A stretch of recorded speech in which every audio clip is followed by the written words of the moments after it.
Break के बाद एक बार फिर बहुत स्वागत है आपका। घटना के बाद अस्पताल पहुंचाने वाली एम्बुलेंस कई दफा मरीज को हमेशा के लिए बीमार भी कर देती है। हैरान ना होइए, इसकी वजह वो एम्बुलेंस माफिया हैं जो अपना बिल बढ़ाने के लिए किसी घायल को घटनास्थल से इतने दूर के अस्पताल ले जाते हैं कि कई दफा जान पर बनाते हैं। जान बचाने के नाम पर जान को संकट में डालने के एम्बुलेंस माफिया के इस फर्जीवाड़े को उजागर करती हमारे संवाददाता दुर्गेश साहू की रिपोर्ट देखिए। हस्बैंड का एक्सीडेंट हो गया। जब मैं वहाँ पहुँची तो ये लोग मुझे मेडिकल में मिले थे। वहाँ मेडिकल में मिले, वहाँ जांच वगैरह हुई, पर हम लोग को वेंटिलेटर की ज़रूरत थी। वेंटिलेटर वहाँ मिल नहीं रहा था मेडिकल में, इसलिए हम लोग को एक एम्बुलेंस वाले बोलने लगा कि प्राइवेट में हॉस्पिटल में ले चलो, वहाँ तुम्हारा अच्छा इलाज होगा। परिवार अब जैसा चल रहा होता हमें ही जान रहा है, बहुत कठिनाई है। जबलपुर में एम्बुलेंस माफिया का राज चल रहा है। मरीज की जान का सौदा किया जाता है। प्राइवेट अस्पताल, दलाल और एम्बुलेंस चालक मिलकर मरीज की जान का सौदा करते हैं, कमीशन खोरी करते हैं। नतीजा, गरीब मरीज लुटता भी है और जान भी गंवाता है। तो इसी एम्बुलेंस माफिया का आज हम करेंगे पर्दाफाश, और इसके लिए हम पहुंचे हैं जबलपुर महाकौशल क्षेत्र के सबसे बड़े अस्पताल नेताजी सुभाष चंद्र मेडिकल अस्पताल में। इस तस्वीर के पीछे का दर्द शायद आप महसूस नहीं कर सकते। ये दर्द महसूस कर रहा है गोंड परिवार के मुखिया बटन सिंह जिंदा लाश की तरह महीनों से कोमा में है। उनकी पत्नी केसरबाई अपने बीमार पति के इलाज के लिए दिन रात संघर्ष कर रही है। केसरबाई अपने पति को देखते हुए उस समय को कोसती है जब उन्होंने बातों में आकर प्राइवेट हॉस्पिटल जाने का फैसला किया। बटन सिंह इस समय कोमा में है। हादसा हुआ था, एक सड़क हादसा हुआ था, उसके बाद उनका इलाज अस्पताल में चला, लेकिन अस्पताल में सही इलाज नहीं हुआ। जब नतीजा 3 महीने से बटन सिंह बिस्तर में हैं और पूरा परिवार परेशान हो रहा है। केसर जी, ये बताइए क्या हुआ था आपके साथ, कैसे आपको हादसे का पता चला और फिर क्या परिस्थितियाँ बनी कि आज ये स्थिति बनी?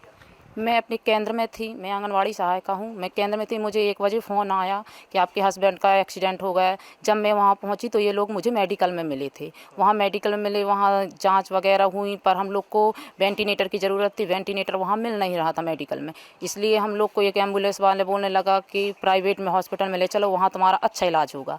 तो हम लोग वो एम्बुलेंस वाले के साथ चले। हम लोग को नहीं पता था कि कौन से हॉस्पिटल जा रहे हैं, ये कौन सी प्राइवेट अस्पताल में ले जा रहे हैं। वहाँ हम लोग गए, वहाँ हम लोग का इलाज चालू हुआ। इलाज चालू होने के बाद पता चला हम लोग को ये नया हॉस्पिटल है यहाँ इतना, और हम लोग का वहाँ उस हॉस्पिटल में 15-16 दिन रहे हम लोग। वहाँ हम लोग का 6-7 लाख रुपए करीबन खर्चा आ चुका है। बटन सिंह की माता जी भी हैं। माता जी, क्या स्थिति बन गई है और कैसे, ये बहुत कठिन दिन होंगे आप लोगों के? कितनी परेशानी हो रही है? हमें बहुत ज़्यादा परेशानी है आई है कि बहुत ज़्यादा 3 महीना हो गया हम लड़का। कैसे चल रहा है परिवार? अब परिवार अब जैसा चल रहा होता हमें ही जान रहे हैं, बहुत कठिनाई है। एम्बुलेंस माफिया चंद रुपयों के लालच में आकर मरीज की जान को ऐसे अस्पतालों के हवाले कर देते हैं जो उसे केवल लूटने का काम करते हैं। कमीशन के खेल का शिकार खासतौर पर ग्रामीण क्षेत्र से आने वाले मरीज हैं। सरकारी अस्पताल ले जाने की बजाय उन्हें ऐसे अस्पताल ले जाया जाता है जहाँ से उनका कमीशन बंधा रहता है। अच्छा, कमीशन की बात करते हैं हमेशा कि प्राइवेट अस्पतालों के साथ कमीशन रहता है, ऐसा कुछ चलता है क्या? कमीशन का सर जानकारी तो खैर नहीं है, बुकिंग के ऊपर रहता है। जैसे वार्ड बॉय काम दे रहा है, कोई भी कटनी जाना है, अपन ने बताया भाई 3000 रुपये, सामने वाले ने किया 500 रुपये उसका भी निकल जाता है। एम्बुलेंस माफिया के इस खेल में अस्पताल के कर्मचारी भी शामिल हैं। वो मरीज के परिजन को कुछ इस तरह डराते हैं कि एम्बुलेंस चालक के बताए हुए अस्पताल में जाने के लिए परिजन मजबूर हो जाते हैं। 108 एम्बुलेंस तो फिर भी निगरानी में रहती है, लेकिन प्राइवेट एम्बुलेंस की कोई मॉनिटरिंग नहीं है। 108 जो सरकार की तरफ से जारी है, 108 के ही ड्राइवर मिली भगत से जो यहाँ पर पेशेंट आते हैं उनके परिवार वालों को गुमराह करके कमीशन खोरी में वो प्राइवेट अस्पताल ले जाते हैं। ये शासन प्रशासन की मिली भगत। अगर इस पर आज तक कोई एक्शन होता तो कुछ नहीं होता। हाँ, कुछ दिन पहले पूर्व में आए हुए थे, उन्होंने एम्बुलेंसों को बाहर की, मगर बाहर करना कोई एक हल नहीं है। यहाँ पर तो वास्तविक जो स्थिति है वो एम्बुलेंस चालक, अंदर के वार्ड बॉय, ये सब मिली भगत से पेशेंटों को बाहर ले जाते हैं और उनका 10-15-20 हज़ार रुपये का कमीशन चलता रहता है। एम्बुलेंस माफिया का पूरा खेल निजी अस्पतालों की कमीशन खोरी पर चलता है। लिहाजा इंडियन मेडिकल एसोसिएशन यानी IMA ने भी इस मुद्दे को गंभीरता से लिया है। IMA जबलपुर के अध्यक्ष डॉक्टर अभिजीत बिश्नोई का कहना है कि इस पर लगाम लगाने के लिए ठोस सिस्टम बनाना होगा, साथ ही निजी अस्पताल संचालकों को भी आगे आना होगा। कमीशन बेस्ड होता है तो कहीं ना कहीं अगर जिस तरह से एम्बुलेंस वाले बोलते हैं कि आपको जिसको शिकायत करनी है कर दो, तो ऐसे में ओवरऑल सिस्टम को भी हमें मजबूत करने के लिए जितने भी लीक होल्स हैं उन लीक होल्स को बंद करना बहुत ज़रूरी है और उस फुल प्रूफ सिस्टम के लिए ये सारी चीज़ें ज़रूरी हैं। अब सवाल ये उठता है कि ये पूरा खेल सरकारी सिस्टम की नाक के नीचे धड़ल्ले से चल रहा है, फिर भी इस पर लगाम क्यों नहीं लग पा रही है। इसे लेकर विस्तार न्यूज ने संभाग के क्षेत्रीय स्वास्थ्य संचालक से बात की। जहाँ तक इनकी शिकायतें हैं, जो भी शिकायत आती है एम्बुलेंस की, तो हम निश्चित रूप से ये प्रयास करते हैं, लेकिन शिकायत में एम्बुलेंस का क्रमांक या वाहन चालक का नाम आदि नहीं होता। सिर्फ ये लिखा होता है कि हमको इस अस्पताल से भेजा गया था, उन्होंने हमको उस अस्पताल में भर्ती करा दिया। तो आपके माध्यम से मैं लोगों से ये भी जानना चाहूँगा कि जिस भी एम्बुलेंस से आपका मरीज स्थानांतरित हो रहा है उसके ड्राइवर का नाम पूछें, उसका मोबाइल नंबर पूछें और उस गाड़ी का नंबर भी अपने पास रखें, जिससे यदि वो आपको वो गलत जगह है जहां आप नहीं जाना चाहते थे वहां छोड़ता है तो कम से कम शासकीय रूप से उस पर कार्यवाही की जा सके। कमीशन के खेल में मरीज की जान जाती है तो जाए, एम्बुलेंस संचालक को अपना कमीशन चाहिए। पैसों के लालच में इन्हें किसी की भी जान की परवाह नहीं है। विस्तार न्यूज की यह कोशिश है कि इस गोरख धंधे के जिम्मेदारों पर कड़ी से कड़ी कार्रवाई होनी चाहिए। हमारी इस खबर को दिखाने का एकमात्र मकसद यही है कि जिम्मेदार अधिकारी, जिम्मेदार विभाग और जिम्मेदार डॉक्टर्स ठोस कदम उठाएं ऐसे लालची हॉस्पिटल्स और एम्बुलेंस चालकों के खिलाफ, जिनके लिए इंसान के जीवन की कोई कीमत नहीं है। कैमरामैन रविंद्र के साथ दुर्गेश कुमार, विस्तार न्यूज। अब बात सियासी खबरों की। छत्तीसगढ़ में चुनाव से पहले बीजेपी को झटका लगा है। बीजेपी के सीनियर लीडर और पूर्व सांसद स्वर्गीय लरंग साय की पोती हेमा सिंह ने कांग्रेस ज्वाइन कर ली। हेमा सिंह ने अंबिकापुर में पूर्व डिप्टी सीएम टीएस सिंहदेव की मौजूदगी में कांग्रेस की सदस्यता ली है। हेमा सिंह पुलिस विभाग में कार्यरत थीं और नौकरी छोड़कर कांग्रेस में वो आई हैं। इस दौरान हेमा सिंह ने बीजेपी पर जमकर निशाना भी साधा। 400 की बात कही जा रही है, वो लोकतंत्र को खत्म करने की बात कही जा रही है। जब लोकतंत्र खत्म होगा ना तो राजनीतिक दल भी खत्म हो जाएगा, और राजनीतिक दल खत्म हो जाएगा तो सिर्फ इंडिया गठबंधन खत्म नहीं होगा, वो जो पार्टी जो बात कर रही है, दावा कर रही है, वो पार्टी भी खत्म हो जाएगी। इसलिए शायद मुझे ये निर्णय लेना पड़ रहा है। आज इंडिया गठबंधन की तरफ से इंडिया गठबंधन को मैं समर्थन देने आई हूँ, ताकि मैं ये जो चश्मा है ये उनकी नज़रों से उतार सकूँ। मैं उतारना चाहती हूँ, क्योंकि ये जो चीजें हो रही है देश में बहुत ही खतरनाक है। और इसी के साथ ही फिलहाल इस बुलेटिन में इतना ही। विस्तार न्यूज पर खबरों का सिलसिला लगातार जारी है। नमस्कार।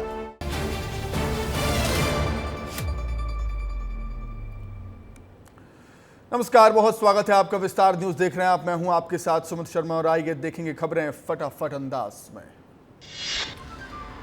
पीएम मोदी वेल्लोर में बोले, डीएमके के पास भ्रष्टाचार का कॉपीराइट, पार्टी एक फैमिली की कंपनी बन गई। इन्होंने एंटी तमिल कल्चर को बढ़ावा दिया। बिहार दौरे पर रहेंगे केंद्रीय गृह मंत्री अमित शाह। उरारू में करेंगे चुनावी जनसभा को संबोधित। गठबंधन के प्रत्याशियों के पक्ष में बनाएंगे माहौल। पतंजलि भ्रामक विज्ञापन केस में आज सुप्रीम कोर्ट में सुनवाई। रामदेव ने भरा 9 अप्रैल को नया माफीनामा। पुराने एफिडेविट पर कोर्ट ने कहा था खानापूर्ति नहीं चाहिए। शराब नीति केस में केजरीवाल की गिरफ्तारी सही, हाई कोर्ट का जवाब। ईडी ने कानून का किया पालन। उसके पास हवाला ऑपरेटर्स और आम आदमी पार्टी कैंडिडेट्स के बयान। सुप्रीम कोर्ट ने कहा, कैंडिडेट हर संपत्ति का खुलासा ना करे जब तक उसका वोटिंग पर असर ना हो। 2019 के विधायक की सदस्यता की बहाल। मुख्य चुनाव आयुक्त राजीव कुमार को मिली जेड सिक्योरिटी। आईबी की रिपोर्ट के बाद केंद्र सरकार ने बढ़ाई सुरक्षा। 22 सुरक्षा कर्मियों के घेरे में रहेंगे सीईसी।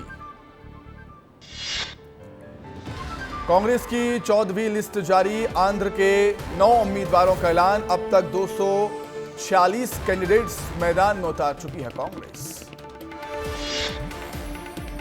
महाराष्ट्र में एमवीए के बीच seat sharing final.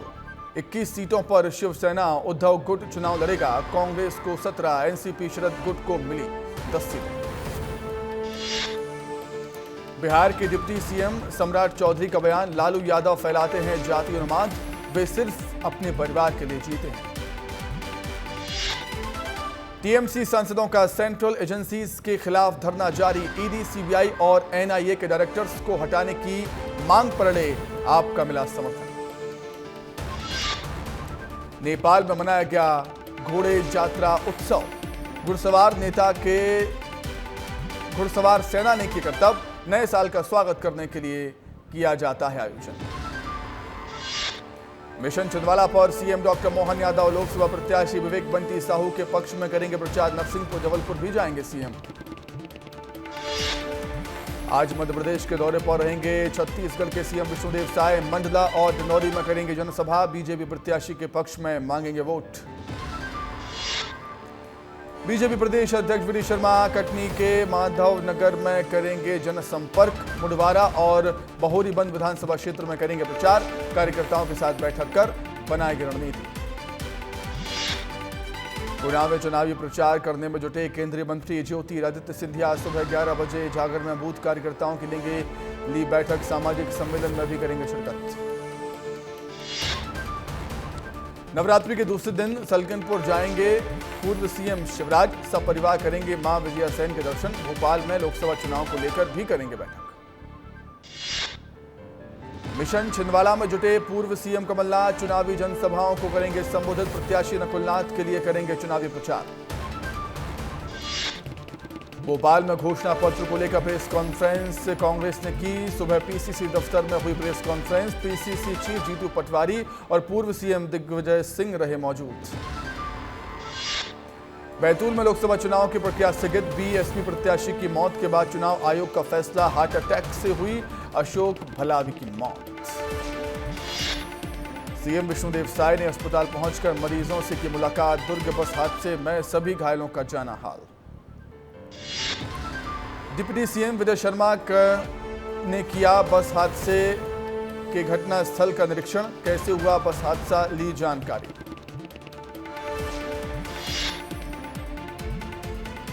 Raipur AIIMS में 10 घायलों का इलाज जारी, बाकी के निजी अस्पतालों में 2-2 घायलों का इलाज जारी। गृह मंत्री विजय शर्मा भी पहुंचे घटनास्थल, घायलों से मुलाकात करने के लिए पहुंचे। दुर्ग में हुए बस हादसे पर पूर्व सीएम भूपेश बघेल ने जताया दुख, सोशल मीडिया एक्स पर लिखकर व्यक्त की अपनी संवेदनाएं। दुर्ग में बस के खदान में गिरने से हुआ हादसा, 13 लोगों की मौत, हादसे में कई लोग घायल, घायलों को फौरन अस्पताल में किया गया भर्ती। बस में 30 से ज्यादा कर्मचारी थे सवार। शराब घोटाले में ईडी ने दर्ज की नई एफआईआर, अनिल टुटेजा समेत 70 लोगों के खिलाफ केस दर्ज। अनिल टुटेजा पर सुप्रीम कोर्ट की सुनवाई के बाद लिया नए एंगल से जांच शुरू। 13 अप्रैल को बस्तर दौरे पर रहेंगे कांग्रेस सांसद राहुल गांधी, कांग्रेस प्रत्याशी कवासी लखमा के पक्ष में करेंगे प्रचार, कांग्रेस के कई राष्ट्रीय नेताओं के भी पहुंचने की संभावना। पेंड्रा में 2 अध्यापकों के खिलाफ कारण बताओ नोटिस जारी, आचार संहिता उल्लंघन के मामले में दिया गया नोटिस। कुछ दिन पहले बीजेपी नेता को मिठाई खिलाने का फोटो हुआ था viral. Deputy CM Arun Sao आज गरियाबंद और धमतरी जिले का करेंगे दौरा, युवा सम्मेलन में होंगे शामिल, जनसभा को करेंगे संबोधित। छत्तीसगढ़ की हॉट सीट राजनांदगांव में भूपेश बघेल का धुआंधार प्रचार जारी, आज कबीरधाम जिले के दौरे पर रहेंगे भूपेश बघेल, 17 गांव का करेंगे दौरा। छतरपुर में तेज रफ्तार बाइक सवार ने बाइक को मारी टक्कर, 2 पुलिसकर्मी हुए गंभीर घायल, घायलों को अस्पताल में किया गया भर्ती। छत्तीसगढ़ के सीएम विष्णुदेव साय जशपुर के सरहुल महोत्सव कार्यक्रम में हुए शामिल, प्रदेशवासियों को नवरात्र की शुभकामनाएं। बीजेपी के सीनियर लीडर स्वलरंग साय के पोती ने थामा कांग्रेस का दामन, टीएस सिंहदेव की मौजूदगी में ली सदस्यता। गरियाबंद में भालू का शिकार करने का मामला है सामने, शिकारी ने पोटास बम से किया भालू का शिकार, मामले की जांच के लिए टाइगर रिजर्व की टीम जुटी। चैत्र नवरात्र का दूसरा दिन आज मां ब्रह्मचारिणी की आराधना के लिए भक्तों की भीड़, मंदिरों में लगी। जशपुर में अज्ञात लोगों ने ऑटो वर्कशॉप में लगाई आग। आग से हवा भरने वाली टंकी में हुआ ब्लास्ट। दुकान में लाखों का सामान जलकर खाक। राजनांदगांव में मां बमलेश्वरी मंदिर में लगी भक्तों की भीड़। मंदिर समिति प्रशासन ने सारी व्यवस्थाओं के करे पुख्ता इंतजाम। आगर मालवा में मां बगलामुखी मंदिर में उमड़ा भक्तों का जनसैलाब। भक्तों ने माता को चढ़ाया 56 भोग का प्रसाद। नवरात्र के मौके पर दूर दूर से पहुंच रहे हैं लाखों श्रद्धालु। सीधी मधरले से हो रहा रात के अंधेरे में रेत का अवैध परिवहन। थाना प्रभारी को नहीं लग रही भनक। अमेलिया थाना अंतर्गत हो रहे रेत खनन पर पुलिस दे रही गोलमोल जवाब। मुरैना के जीवाजी विश्वविद्यालय की यूजी और पीजी की चल रही परीक्षाओं में खुलेआम हो रही नकल। विद्यालय संचालक छात्रों के भविष्य के साथ कर रहे खिलवाड़। नवरात्र के दूसरे दिन देवास में माता के दरबार में दूर दूर से दर्शन करने के लिए पहुंच रहे भक्त। मन्नत पूरी होने पर घुटने के बल चलते हुए पहुंच रहे श्रद्धालु। बीजेपी के सीनियर नेता और पूर्व सांसद लरंगसाय की पोती हेमा सिंह ने थामा कांग्रेस का दामन। पूर्व डिप्टी सीएम टीएस सिंहदेव की मौजूदगी में पार्टी ज्वाइन की। धार के भोजशाला में एसआई के सर्वे का 20वां दिन। 6 अधिकारियों के साथ 36 मजदूरों ने किया प्रवेश। ईद के बाद टीम में और बढ़ सकते हैं अधिकारी। ओमकारेश्वर बांध के बैकवाटर बनाए जा रहे पानी पर तैरते दुनिया के सबसे बड़े सोलर पावर प्लांट में हुआ बड़ा नुकसान। काम कर रहे लोगों ने भागकर बचाई अपनी जान। उज्जैन में मुख्यमंत्री डॉक्टर मोहन यादव ने की हनुमान मंदिर में विधि विधान से पूजा अर्चना। बजरंग बली का दिया आशीर्वाद। रतलाम के 20 कांग्रेसी कार्यकर्ताओं को दिलाई बीजेपी की सदस्यता। उज्जैन के महाकाल मंदिर के गर्भगृह में लगी आग से झुलसे सेवक की मुंबई में इलाज के दौरान मौत। 40 साल से मंदिर में गर्भगृह की सेवा कर रहे थे सत्यनारायण सोनी। बीते दिनों होली के दिन लगी थी आग। कटनी में मॉर्निंग वॉक के दौरान बीजेपी प्रदेश अध्यक्ष वी डी शर्मा ने 200 लोगों को दिलाई बीजेपी की सदस्यता। राजेंद्र गुप्ता सहित 200 लोगों ने थामा बीजेपी का दामन। चुनावी मौसम में बीजेपी प्रदेश अध्यक्ष वी डी शर्मा भक्ति के रंग में रंगे हुए नजर आए। कटनी के जागृति पार्क में कीर्तन में हुए शामिल। छतरपुर में कचरा वाहन चालक पर गोबर फेंकने का मामला है सामने। पीड़ित के परिजनों ने नगर पालिका भवन को घेरा। पुलिस स्टेशन में दर्ज करवाई शिकायत।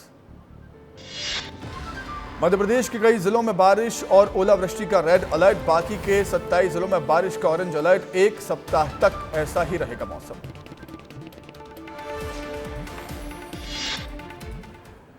दुर्घटना के बाद अस्पताल पहुंचाने वाली एंबुलेंस कई दफा मरीजों को हमेशा के लिए बीमार भी कर देती है।